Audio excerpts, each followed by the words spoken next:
President Cyril Ramaphosa will deliver the keynote address at a ceremony in Randburg, Johannesburg, to pay tribute to late ANC Secretary-General Duma Nokwe. Nokwe's remains will then be reburied at Westpark Cemetery next to his wife. Let's cross back to Ntlantla Kgatlhane for the update. Ntlantla, good morning once again. Earlier on, you painted the picture, perhaps in preparations for that official program getting started around 9 a.m. today.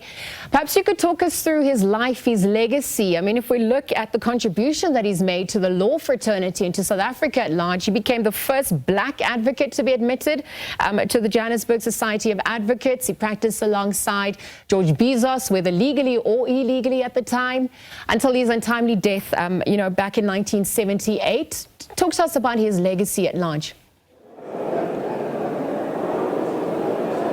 Yes, well, indeed, Laser coming to you right here from Walter Sisulu Hall in Randburg. Like you already mentioned, that we are at the funeral of one of the struggle stalwarts of the country, Advocate Duma Nokwe. And as you can see behind me, people have started coming in. I mean, who, in terms of can expect who's going to be attending here is the Deputy President of the ANC and the country. The ANC President is going to give tribute, as you already mentioned. Also, we saw a couple of leaders. I mean, the Veterans, League's President, also Snukizigala here, but with me I'm with the ANC's national spokesperson, Mahlengi Bhengu-Motsiri, who's just going to talk to us with regards to this giant. I mean, no ordinary person. It's a pity that it's one of those people that gave it all, but never lived to enjoy democracy. I mean, it's been 30 years. One wonders when he looks at this 30 years and his contribution, what he would be thinking. Well, we're gathered here to honor someone who belongs to the group of FES, the first black advocate in South Africa, first Secretary-General to be a Secretary-General at the age of 40. We believe that Duma Nokwe understands that the struggle to achieve a national democratic society will have its ebbs and flows. He would also reprimand any wrongdoing by anyone in society, particularly anyone within the African National Congress. He would want an organization that is growing, that is more focused on delivering services to the people, not just to the people, but working with the people according to the injunction of the Freedom Charter. He would want people to value education. He would want the education also to be decolonized, such that the history of people such as themselves are told through history books and through what happens in the classroom and what happens in a lecture hall. And, looking at the past 30 years, I mean, probably one of those in 1994 that would have, stood up and celebrated when that moment that he fought for came through. Absolutely. They belong to a generation of death defiers, leading the ANC as a Secretary-General in the 50s and the 60s must have been one of the most tormenting moments.